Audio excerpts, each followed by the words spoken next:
पर metre, 0.5 Newton पर metre. चलो देखते हैं इसको, ठीक है। देखो जब ये ऑसिलेट करेगा, ठीक है ना, जब ये ऑसिलेट करेगा, सेम एज इट इज क्या है, ये स्प्रिंग वाला केस है, स्प्रिंग वाला केस है। तो अगर मैं बात करूं इसकी जो टोटल एनर्जी होगी, total energy at maximum height, total जो एनर्जी होगी, ये अगर एक्सट्रीम पे बोलता हूं तो कौन सी एनर्जी होगी, सिर्फ पोटेंशियल एनर्जी। एक्सट्रीम पोजीशन पे काइनेटिक होगी नहीं, तो एक्सट्रीम पोजीशन पे तो इसकी टोटल एनर्जी यानी ई टोटल इक्वल टू क्या, पोटेंशियल एनर्जी। कहां पे, eight extreme, eight extreme position, बात समझ, एक्सट्रीम पोजीशन। अब देखो ई टोटल मुझे क्या दिया है, क्या दिया है, 1, ठीक है ना, और ये पोटेंशियल एनर्जी क्या होगा, हाफ के एक्स स्क्वायर। अब निकाल लेना, ठीक है। हाँ हाँ ठीक है ना, के की वैल्यू पुटअप करना, ये सब करना, अब निकाल लेना, हो जाएगा ना यहाँ से। हाँ थोड़ा सा करना इसको, हाँ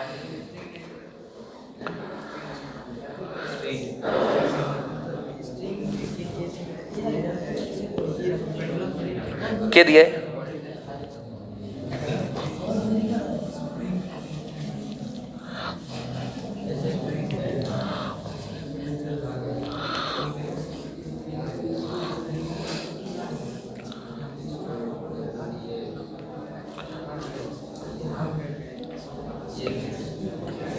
चलो 6.5, 6.5 करेंगे, ठीक है, 6.5। चलो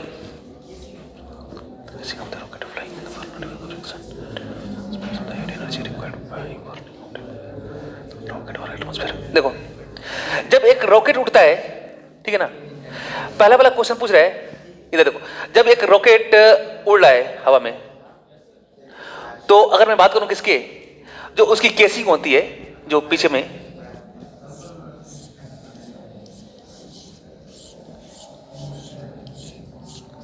ये आपकी बर्न करते जाती है और निकल जाती है बाहर, बर्न होते जाती है, क्या होती है, ये बर्न हो जाती है, ठीक है ना, और सेपरेट हो जाती है। तो बोलते हैं कि जो केसिंग बर्न होती है, ये एटमॉस्फेरिक फ्रिक्शन के कारण बर्न होती है कि वो जो रॉकेट की खुद की एनर्जी है उसके कारण बर्न होती है।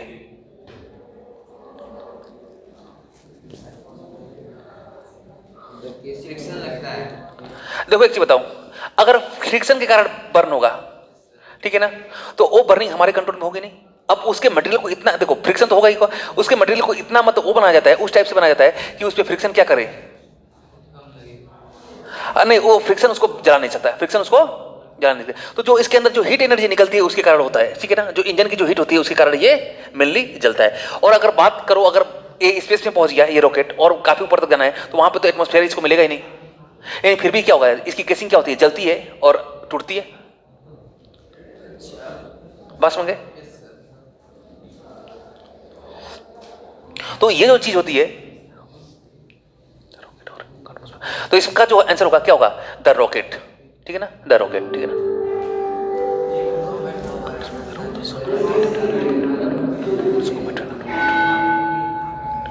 हाँ एक कॉमेट है, एक कॉमेट है, समझ गए ना, एक आपका कॉमेट है, इसमें जो है एक कॉमेट, ये सन है,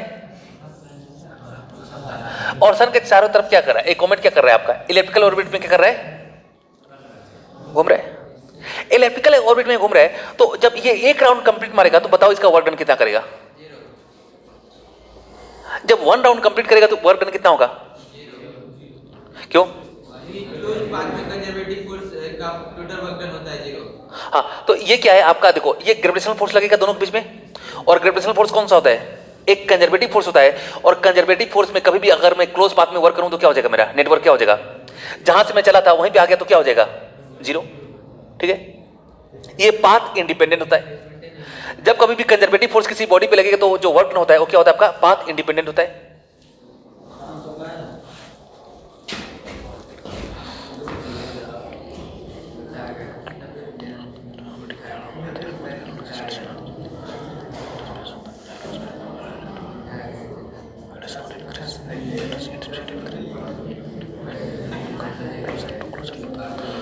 हाँ, बात करते हैं।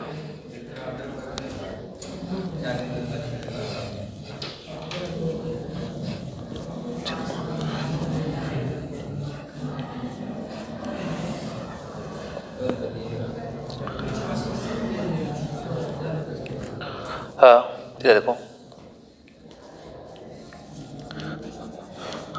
ये आपका अर्थ है, और जो सेटेलाइट हम लोग छोड़ते हैं, ये कहा इसके चारों तरफ क्या कर रहा है, एक रिवॉल्व कर रहा है, ठीक है ना, एक क्या कर रहा है, रिवॉल्व कर रहा है। कुछ इसकी वेलोसिटी है, मान लो कुछ भी वेलोसिटी है, ठीक है, भी वेलोसिटी है। बोल रहे हैं कि अगर ये अपनी पोटेंशियल एनर्जी लूज करता है, पोटेंशियल एनर्जी क्या करता है, ये लूज करता है। कुछ अगर ये नीचे आता है, ठीक है ना, कुछ अगर ये नीचे आएगा, तो यहाँ पे क्या होता है, इसकी काइनेटिक एनर्जी क्या होती है, इंक्रीज कर जाती है। मतलब जैसे जैसे ये क्लोज पहुंचेगा, अर्थ के क्लोज पहुंचेगा, वैसे वैसे इसकी एनर्जी, इसकी वेलोसिटी क्या होगी, इंक्रीज कर जाएगी। जैसे पहले मान लो, पहले ये लेट सपोज करो कि ऊपर में अगर 1000 मीटर पर सेकंड की स्पीड से ट्रेवल कर रहा है, 1000 मीटर पर सेकंड की स्पीड से, ठीक है ना, तो यहां जिसे नीचे आएगा तो कितना हो जाएगा, 1500 मीटर पर सेकंड हो जाएगा। तो जैसे जैसे ये आपका सैटेलाइट जैसे जैसे नीचे आता है, जैसे जैसे क्या करता है, ये आपका नीचे आता है, वैसे वैसे क्या होता है, इसका पोटेंशियल एनर्जी क्या कर जाती है, लूज कर जाती है। पोटेंशियल एनर्जी क्या कर जाती है, लूज कर जाती है। सॉरी, नीचे अगर इसकी पोटेंशियल एनर्जी लूज करेगी ना, और हमको क्या बोला जा रहा है, जो इसकी स्पीड होगी क्या होगी, बढ़ती जाएगी, काइनेटिक एनर्जी बढ़ जाएगी। क्यों, क्योंकि potential energy plus kinetic energy conserve होता है, ठीक है ना। तो अगर बात करूं, इस पे फोर्स कौन सा लग रहा है, कंजर्वेटिव फोर्स। और इस केस में अगर मैं बात करूं, काइनेटिक एनर्जी पोटेंशियल एनर्जी का समेशन क्या होता है, कांस्टेंट, वो क्या होता है, चेंज होता नहीं है। तो अगर पोटेंशियल एनर्जी मेरी डिक्रीज करेगी तो काइनेटिक क्या होगी, इंक्रीज करेगी। हाँ, और काइनेटिक बढ़ेगा तो मास तो बढ़ेगा नहीं, मास तो बढ़ेगा नहीं, क्या बढ़ जाएगा, वेलोसिटी बढ़ेगी।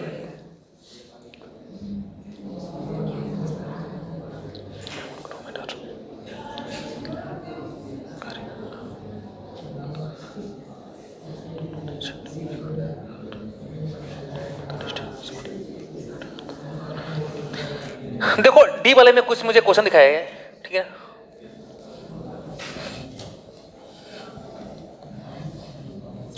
एक मैन क्या करता है,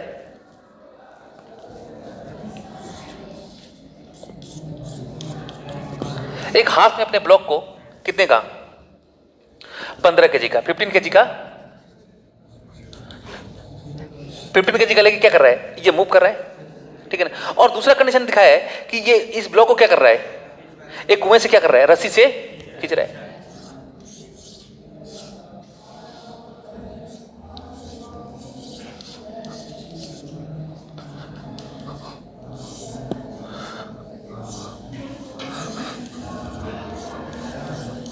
चलो इसको खींच के, ठीक है, इसको खींच रहा है। दोनों में ये इक्वल डिस्प्लेसमेंट कर रहा है, दोनों में क्या कर रहा है, ये इक्वल डिस्प्लेसमेंट कर रहा है। इसमें क्या कर रहा है, हाथ पे लेके चल रहा है, और इसमें क्या कर रहा है, ये इसको खींच रहा है, और दोनों में ये डिस्प्लेसमेंट इक्वल कर रहा है। तो बताओ वर्क डन दोनों में इक्वल होगा कि किसी में ज्यादा होगा, किसी में कम होगा।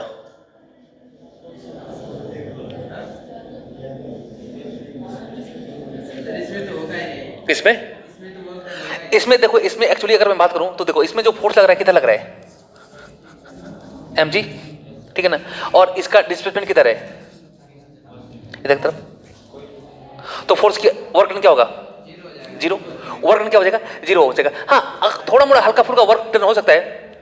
अगर मान लो मैं फ्रिक्शन फोर्स को क्या कर दूं, कंसीडर कर दूं, तो एयर इस पे लगाएगा ना, जैसे आगे बढ़ेगा तो एयर इस पे कुछ फ्रिक्शन फोर्स लगाएगा ना, तो इसको तो वो नेग्लिजिबल है, ठीक है ना। तो इसमें तो अगर मैं आइडियली केस में बोलूं, तो जनरल केस में बोलूं, तो इसमें वर्क डन क्या होगा, जीरो होगा।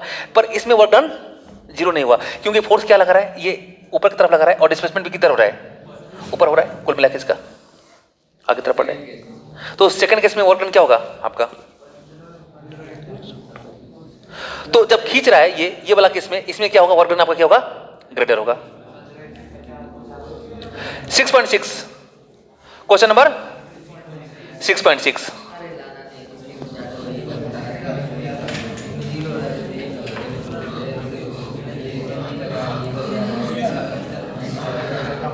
क्या होगा रत्नेश, आज खाली खाली आ गया तू।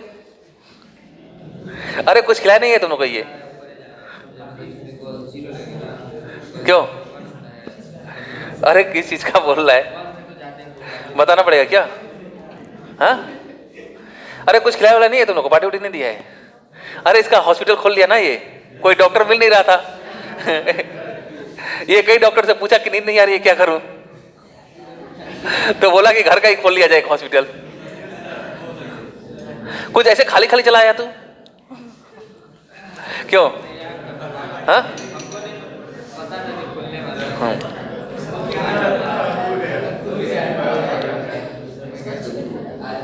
अरे कुछ ला खिला पिला दे दोस्तों को।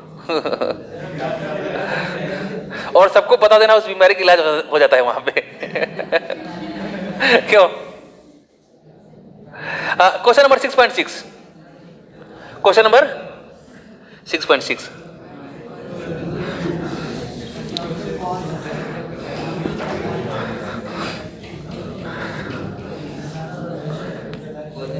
Question number 6.6।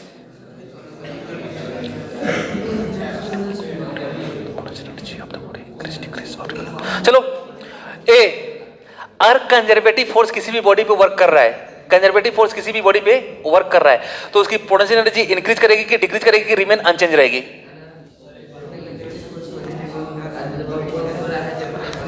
इसको तो नहीं बताऊंगा।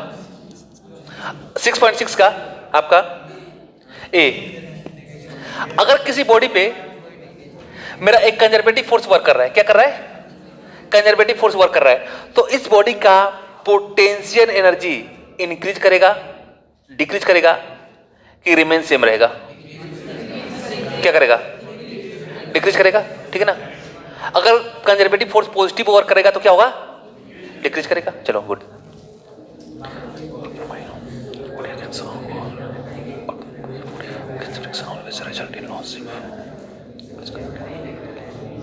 चलो, work done by the against the friction, work done against the friction always loss in kinetic energy या पोटेंशियल एनर्जी या बोथ। अगर अगेंस्ट द मैं फ्रिक्शन कर रहा हूं, अगेंस्ट द फ्रिक्शन में वर्क डन कर रहा हूं, अगेंस्ट द फ्रिक्शन अगर मैं वर्क डन कर रहा हूं, तो मेरा काइनेटिक एनर्जी लॉस होगा कि पोटेंशियल एनर्जी लॉस होगा कि दोनों लॉस होगा? पोटेंशियल क्यों नहीं होगा? हाँ देखते, लेट सपोज करो कुछ ये है, एक इंक्लाइन प्लेन है, ठीक है। अब यहां से मैं किसी बॉडी को फोर्स लगा रहा हूं, किसी बॉडी पे क्या कर रहा हूं? फोर्स लगा रहा हूं, और फोर्स लगा रहा हूं तो ये आगे मूव करेगा, लेकिन फ्रिक्शन फोर्स के कारण इसकी जो वैल्यू काइनेटिक एनर्जी क्या होगी? ये काइनेटिक एनर्जी कुछ डिक्रीज करेगी ना। लेकिन अगर ये ऊपर किसी भी तरीके से पहुंच गया तो कुल मिला के हर स्टेट में क्या हो रहा है? पोटेंशियल एनर्जी थोड़ी ना डिक्रीज करेगी, वो तो बढ़ते ही जा रही है ना, समझे ना? हाँ, काइनेटिक जैसे मान लो यहां से मैंने 100 मीटर पर सेकंड की स्पीड से निकला, यहां से 100 से निकला और यहां आते आते कितना हो गया? मान लो 10 मीटर पर सेकंड हो गया। क्यों? क्योंकि फ्रिक्शन फोर्स लग रहा है, फ्रिक्शन फोर्स लग रहा है। यहां पे मेरी वेलोसिटी कितनी थी? 100 मीटर पर सेकंड, और यहां पे आते आते कितना हो गया? 10 मीटर पर सेकंड। क्यों? क्योंकि आपका फ्रिक्शन फोर्स लग रहा है। बात समझ, आपका फ्रिक्शन फोर्स लग रहा है। चलो ठीक है, काइनेटिक एनर्जी तो डिक्रीज कर गई इसके, क्योंकि वेलोसिटी क्या हो गया? डिक्रीज कर गया, पर इसकी हाइट तो बढ़ चुकी है ना। बस में, और सेम ऐसे ही हो सकता है, एक तरीके से और देख लो।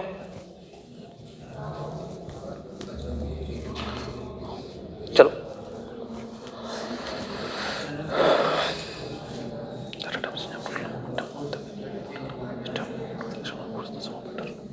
चलो question number C, the rate of change of the total momentum of the many particle of a system is proportional to the external force sum of the internal force on the system. Rate of change of the momentum, rate of change of the momentum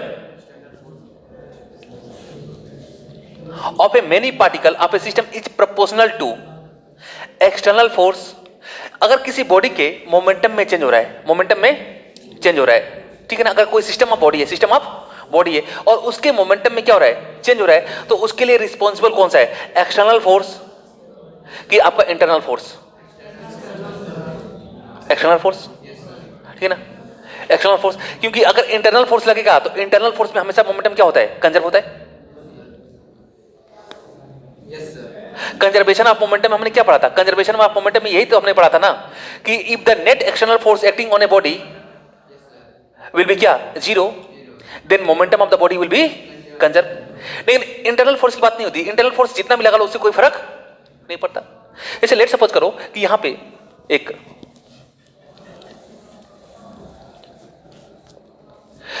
एक मान लो एक आपका एक बम है, ठीक है, momentum क्या है? जीरो। मोमेंटम क्या है इसका? जीरो। रेस्ट में रखा गया तो मोमेंटम इसका क्या है? जीरो। ये ब्लास्ट किया, ये ब्लास्ट किया और कई सारे इसके पीसेस हो गए, तो कुछ इधर गया, कुछ इधर, कुछ इधर। लेकिन अगर सबका नेट मोमेंटम अगर मैं जोड़ दूं तो अभी भी कितना होगा? जीरो ही होगा। समझ गए ना?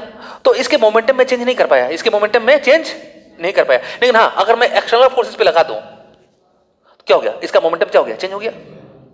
समझ में? तो कभी भी आपके मोमेंटम के सिस्टम है उसका, अगर मोमेंटम की बात करूं, मोमेंटम में चेंज के लिए जो रिस्पॉन्सिबल कौन सा होता है? क्या होता है? एक्सटर्नल फोर्स होता है, ठीक है, इंटरनल नहीं होता है।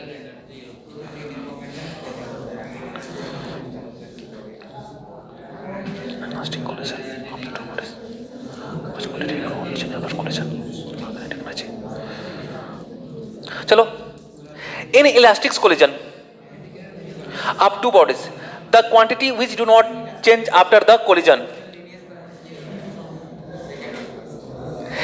इन इलास्टिक कोलिजन की बात कर रहा हूं, उसमें आफ्टर कोलिजन क्या क्या चीजें चेंज नहीं होती हैं? तो लीनियर मोमेंटम तो चेंज होगा नहीं, मोमेंटम नहीं हुआ, और टोटल एनर्जी चेंज नहीं हुई, टोटल एनर्जी चेंज नहीं होगी। तो इसका आपका डी का क्या? डी का एक तो लीनियर मोमेंटम, ये क्या होगा? ये कांस्टेंट बना रहेगा। टोटल एनर्जी ये भी क्या होगी? कांस्टेंट होगी। पर kinetic energy initial does not equal to kinetic energy final. ठीक है, ये चीज मेरी होने वाली नहीं है। चलो आगे का देखते हैं हम लोग। चलो 6.6 हो गया। 6.7 पे आते हैं। In elastic collision of two bodies, the momentum and energy of the each body is conserved. Question पढ़ो थोड़ा सा।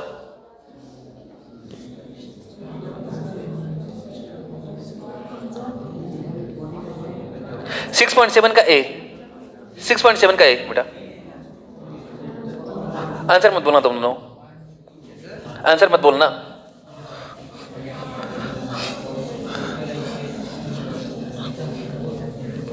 चलो क्या होगा?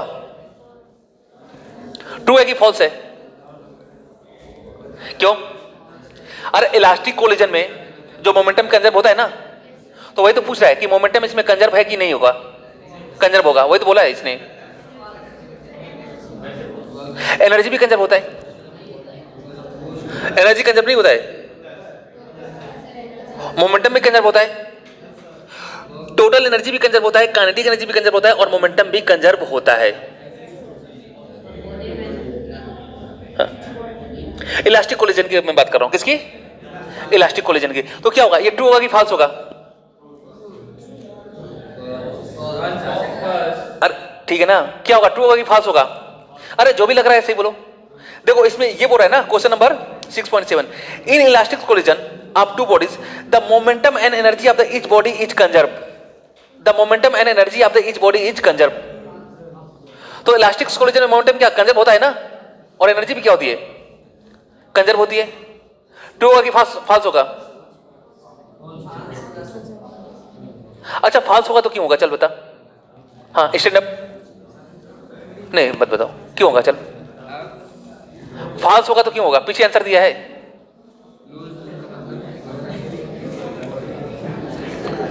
चलो एनीवन, फॉल्स क्यों होगा? चल बताओ। मोमेंटम ऑफ ईच बॉडी दिया, देखो। हाँ चलो गुड, बैठ जाओ। यहां पे देखो, एक मान लो मास m है, ठीक है, और ये भी मास क्या है? m है। लेट सपोज करो, देखो इसका जो मास मैं मानता हूं 10 kg, थोड़ा सा 10 kg, ठीक है। दोनों क्या हो गया 10 kg और क्या हो गया 10 kg हो गया। अरे एक काम थोड़ा बाद में डिस्कस कर लेना, ठीक है ना। 10 kg हो गया और क्या हो गया 10 kg हो गया, ठीक है।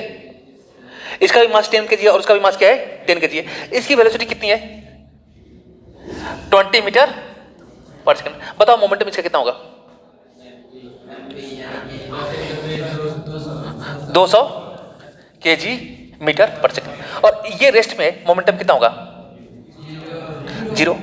मोमेंटम होगा क्या होगा 0, ठीक है ना। मोमेंटम इसका 0 होगा, ठीक है ना। इसमें थोड़ा सा ऐसे कर दिया ये बॉडी, ठीक है। और ये चलो दोनों का मास सेम है। आफ्टर कोलिजन दोनों का मास सेम है। इलास्टिक कोलिजन हो रहा है तो क्या होगा वेलोसिटी क्या कर जाएंगी एक्सचेंज कर जाएंगी। तो वेलोसिटी एक्सचेंज कर जाएंगी तो आफ्टर कोलिजन अगर मैं देखूंगा तो ये वाली जो होगी इसकी वेलोसिटी कितनी हो जाएगी 20 मीटर पर सेकेंड। और ये क्या हो जाएगा ये वाला क्या हो जाएगा इसकी क्या हो जाएगी 0 हो जाएगी। तो जो आपके पास जो बॉडी पहले थी जिसका मोमेंटम कितना था 200 था, अब इसका मोमेंटम क्या हो चुका है 0 हो चुका है। और जिसका मोमेंटम पहले क्या था हाँ जिसका मोमेंटम पहले 0 था अब इसका मोमेंटम क्या हो चुका है 200 हो चुका है। यानी देखो नेट मोमेंटम आफ्टर कोलिजन या before collision and after collision क्या है सेम है। बात समझना क्या है सेम है। Net collision before collision and after collision क्या है सेम है। पर अगर मैं उसकी बात करूं किसकी हाँ इंडिविजुअल बॉडी की का कंजर्व नहीं होता, इंडिविजुअल बॉडी का कंजर्व नहीं होता, पर उस पूरे सिस्टम का क्या होगा कंजर्व होगा। अभी देखो इसकी काइनेटिक एनर्जी भी है और इसकी काइनेटिक एनर्जी क्या है 0 है। अब इसके पास कोलिजन के बाद क्या आ गई इसके पास काइनेटिक एनर्जी भी आ गई मोमेंटम भी आ गया और इसके पास काइनेटिक एनर्जी क्या हो गई और मोमेंटम क्या हो गया 0 हो गया। तो इंडिविजुअली तो एक्सचेंज कर सकते हैं आपस में, किसी का ज्यादा हो गया तो किसी का क्या हो गया कम हो गया।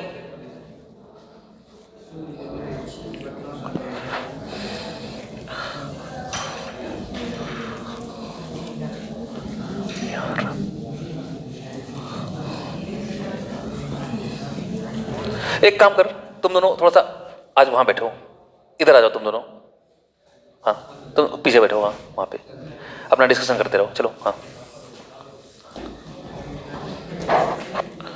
हाँ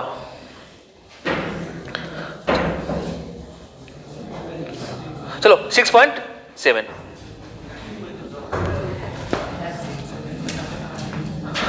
बात करते हैं हम लोग क्या 6.7।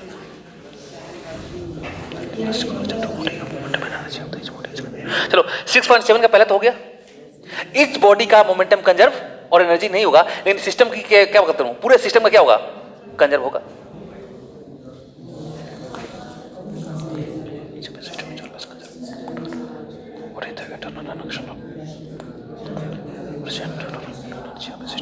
हाँ जो बी बोल रहा है total energy of a system always conserve no matter what internal and external forces on the body are present. इससे कोई भी फर्क नहीं पड़ता कि बॉडी पे एक्सटर्नल फोर्स लग रहा है कि इंटरनल फोर्स लग रहा है, जो भी उसका मोमेंटम होगा जो नेट मोमेंटम होगा किसी बॉडी का वो क्या होगा ऑलवेज क्या होगा कंजर्व होगा। ट्रू की फॉल्स। किसी भी बॉडी का जो नेट मोमेंटम है क्या होगा आपका कंजर्व होगा। जैसे लेट सपोज करो कि ये ब्लॉक है, इसका ये बोल रहा है ये रेस्ट में है, किस में है रेस्ट में, ठीक है। तो बोल रहा है कि इसका जो टोटल मोमेंटम होगा वो हमेशा क्या होगा कंजर्व होगा, मतलब हमेशा क्या होगा अभी किसमें अभी इसका मोमेंटम क्या होगा P इक्वल टू क्या होगा mb, P इक्वल टू क्या mb। तो मास कुछ हो सकता है v क्या हो 0 यानी टोटल मोमेंटम क्या 0। तो मुझे ये बोल रहा है कि टोटल मोमेंटम जो इसका है वो ऑलवेज क्या होगा कंजर्व होगा नो मैटर एक्सटर्नल और इंटरनल फोर्स। इस पर आप कुछ भी अप्लाई करो लेकिन इसका जो मोमेंटम होगा वो क्या होगा हमेशा क्या होगा कंजर्व होगा। ट्रू की फॉल्स। फॉल्स हाँ फॉल्स होगा। क्यों क्योंकि सिर्फ किसके लिए एप्लीकेबल है इंटरनल फोर्सेस के लिए, नहीं जैसे मैं एक्सटर्नल लगाऊंगा तो क्या होगा तो मोमेंटम क्या हो जाएगा इसका चेंज हो जाएगा, ठीक है।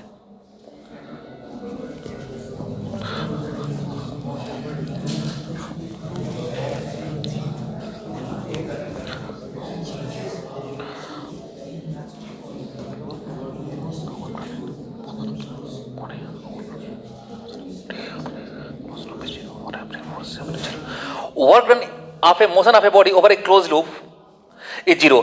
अगर कोई बॉडी अगर वर्क डन कर रही है फॉर ए क्लोज लूप, मतलब यहां से चली और क्या हुई यहीं पे चलिए, तो इसमें वर्क डन ऑलवेज जीरो होगा, नो मैटर कि कोई कैसा भी फोर्स लगे, वर्क डन क्या होगा, हमेशा जीरो होगा। अगर एक बॉडी अगर जहां से चली थी और वहीं पे आ गई तो वर्क डन उसका क्या हुआ, जीरो होगा कि कुछ होगा, क्या होगा। तो बेटा ये एप्लीकेबल है, सिर्फ किसके लिए एप्लीकेबल है, कंजर्वेटिव फोर्सेस के लिए। किसके लिए एप्लीकेबल है, कंजर्वेटिव फोर्सेस के लिए, समझ गए ना। तो ये आपका एप्लीकेबल होगा किसके लिए, कंजर्वेटिव फोर्सेस के लिए। ये फ्रिक्शन फोर्सेस के लिए बात करूं तो वहां पे एप्लीकेबल नहीं हुआ। तो ओनली क्या, जब कंजर्वेटिव फोर्स वर्क करेंगे तब ये होगा।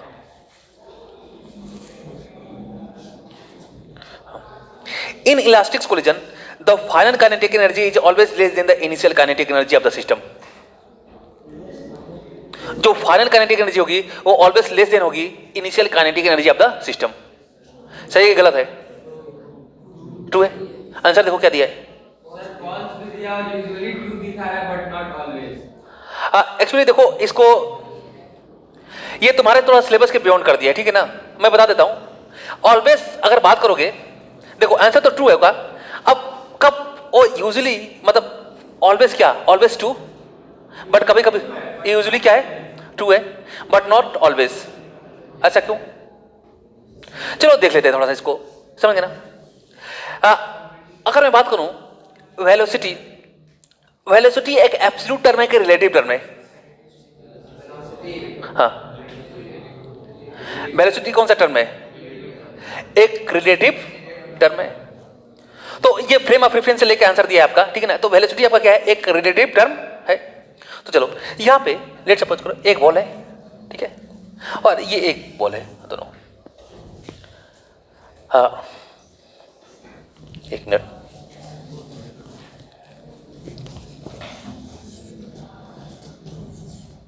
यहां पे कोलाइड की और यहां पे कुछ हो गया, ठीक है, सेपरेशन हो गया। तो इस केस में ए बी, ए और बी, तो इस पार्टिकुलर कंडीशन में अगर मैं बात करूं तो जो काइनेटिक एनर्जी जो इनिशियल होगी और जो काइनेटिक एनर्जी फाइनल होगी, तो kinetic energy final always less than kinetic energy initial, ठीक है ना। अगर मान लो मैं यहां से ऑब्जर्व करके देख रहा हूं, मैं ऑब्जर्वेशन मेरा कहां से है, ये आप ग्राउंड से, ग्राउंड पे खड़े होकर इसको देख रहे हो, ठीक है ना, ग्राउंड पे खड़े होकर इसको देख रहे हो, तो इसकी वेलोसिटी और इसकी वेलोसिटी, ठीक है ना। तो जब नजर आएगा तो क्या आएगा, कि आपको नजर आएगा कि इसकी जो वेलोसिटी है वो क्या है, कम हो गई है, और इसकी क्या हो गई है, ज्यादा हो गई है। कब, जब ग्राउंड पे खड़े हो। अब इसी को थोड़ा दूसरा केस देखते हैं।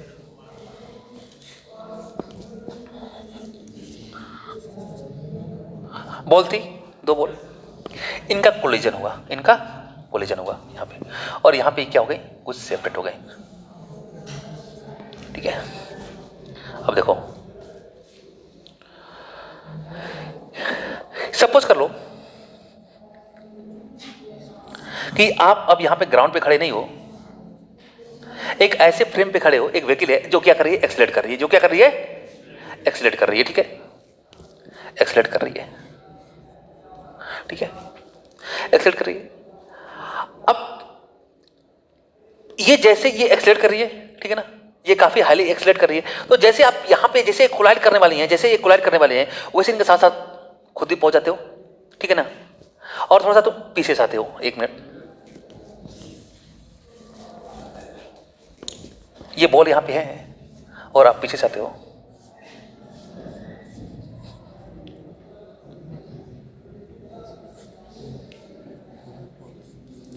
और क्या रही वेलोसिटी, क्या हो रही है, एक्सीलरेट कर रही है, वेलोसिटी क्या हो रही है, एक्सीलरेट कर रही है। तो चलो इसको आया, और जैसे ये कोलाइड करने वाली है तैसे तुम भी यहां पहुंच जाते हो, और यहां पे एक्सीलरेटिंग फ्रेम से इसको देखते हो। अब तुम्हारे रिलेटिव में, तुम्हारे रेफरेंस में इसकी जो वेलोसिटी होगी, जो तुम्हारी खुद की वेलोसिटी है, वो सेम इन दोनों की वेलोसिटी भी, इसकी भी वेलोसिटी उतनी हो चुकी है और इसकी थोड़ी सी उससे ज्यादा है। तो तुम्हारे रिस्पेक्ट में ये कैसे नजर आएंगे, उस पार्टिकुलर इंस्टेंट पे कैसे नजर आएंगे, मतलब जस्ट कोलिजन करने के पहले देखो, अगर इसकी वेलोसिटी 100 मीटर पर सेकंड है, एक मिनट, इसकी वेलोसिटी 100.1 मीटर पर सेकंड है, और इसकी वेलोसिटी मैंने माना कितना, 100 मीटर पर सेकंड है, और जो तुम्हारी खुद की वेलोसिटी है वो वेलोसिटी है इसकी इस पार्टिकुलर इंस्टेंट पे क्या, 100 मीटर पर सेकंड। तो ये कैसे नजर आएंगे इनकी, ये भी जीरो नजर आएगा, ये भी जीरो नजर आएगा, अप्रोक्सीमेटली जीरो नजर आएगा, ठीक है ना। कोलिजन हुआ, कोलिजन हुआ, कुछ टाइम कोलिजन हुआ और कुछ टाइम कोलिजन हुआ और ये तुम्हारा जो फ्रेम है कैसा है, एक्सलेटिंग है, फ्रेम कैसा है, एक्सलेटिंग है। तो जो टाइम कोलिजन हुआ, अब उसी कोलिजन के बाद जैसे कोलिजन हो रहा है वैसे तुम कुछ आगे निकल गए, क्योंकि वेलोसिटी तो एक्सेलरेट कर रहा है ना। और उसमें जो तुम्हारी जो वेलोसिटी हो चुकी है वो कितनी हो चुकी है, मान लो 110 मीटर पर सेकेंड, 110 मीटर पर सेकेंड, ठीक है ना, 110 मीटर पर सेकेंड। जब तुमने कोलिजन के पहले कोलिजन पे देखा था तो ये इनकी वेलोसिटी तुमको क्या नजर आ रही थी, जीरो। लेकिन आफ्टर कोलिजन जब तुम इसको देख रहे हो, बिफोर कोलिजन जब तुमने देखा था तो इन दोनों की वेलोसिटी क्या, जीरो जीरो अप्रोक्सीमेटली। तो काइनेटिक एनर्जी क्या तुम्हारे रिस्पेक्ट में, क्या तो half M B square. Velocity तुमको कुछ जीरो नजर आ रही थी इनकी, तो क्या बोलोगे, काइनेटिक एनर्जी तुम्हारे रिस्पेक्ट में क्या हो गई, जीरो। पर जैसे ही कोलिजन के बाद अपने आप को तुमने एक्सलेट कर लिया और जैसे ही कोलिजन हुआ उसके जस्ट इंस्टेंट देख रहे हो तो तुम्हारी वेलोसिटी कितनी हो चुकी है, 110 मीटर पर सेकंड। ये कितनी नजर से आएंगे, 10 मीटर पर सेकंड हो जाएगा इसका। तो कुल मिलाकर अब इसकी कुछ मुझे वेलोसिटी क्या होगी, बढ़ी हुई नजर आएगी, बढ़ी हुई नजर आएगी।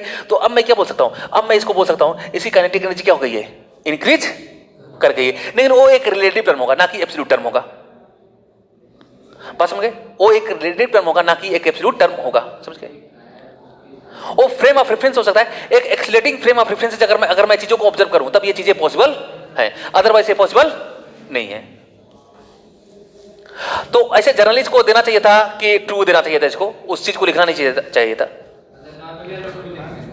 हाँ ट्रू देखें, जब मेरा फ्रेम क्या हो जाएगा, एक्सीलरेटिंग हो जाएगा तब ये पॉसिबल हो सकता है।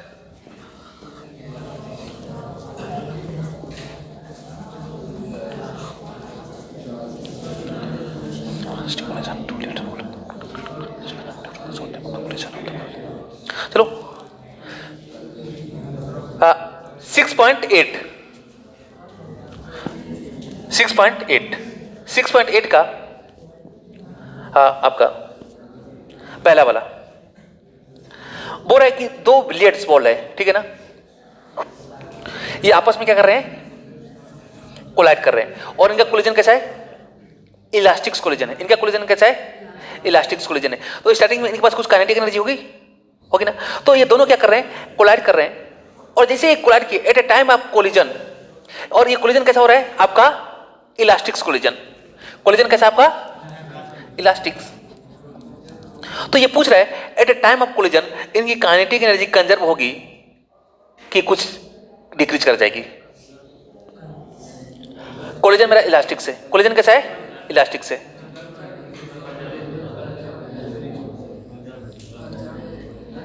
देखो एक चीज बता रहा हूं, इधर देखो, यहां देखना, पहले बॉल की शेप कैसी थी,